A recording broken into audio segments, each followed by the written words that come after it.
मुलीसाठी जगत नाही. त्याचे कारुण्य केवळ एक कहाणी आहे. व्यासपीठावर उपस्थित असलेले आदरणीय मुख्य अतिथी, पूजनीय गुरुजन वर्ग आणि येथे जमलेल्या माझ्या रक्ताच्या जिवंत सरसरत्या तरुणांनो आणि देशप्रेमी नागरिकांनो, आज आपण सर्वजण येथे भारताच्या स्वातंत्र्य दिनाचा महोत्सव साजरा करण्यासाठी जमलो आहोत.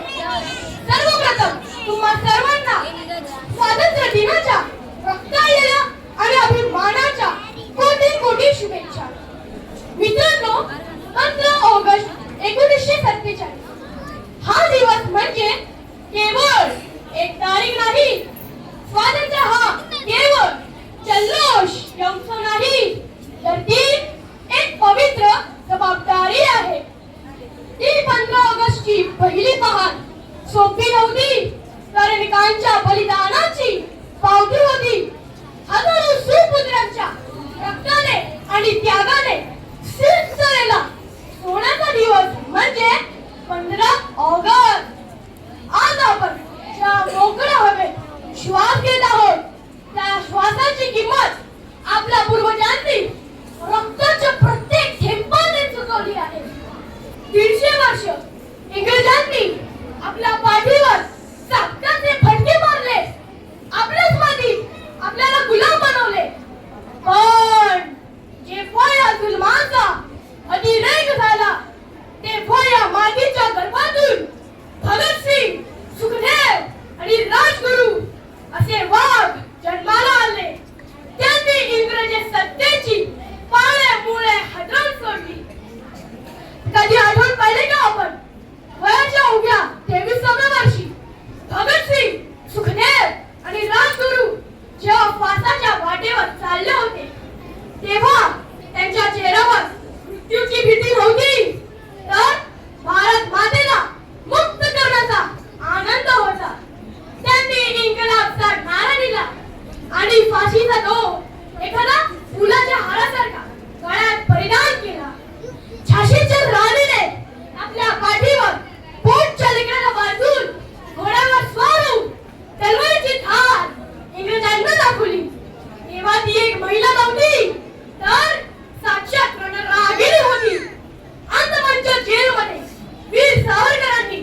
साथियों कर चले हम फिदा, जाओ तन साथियों अब तुम्हारे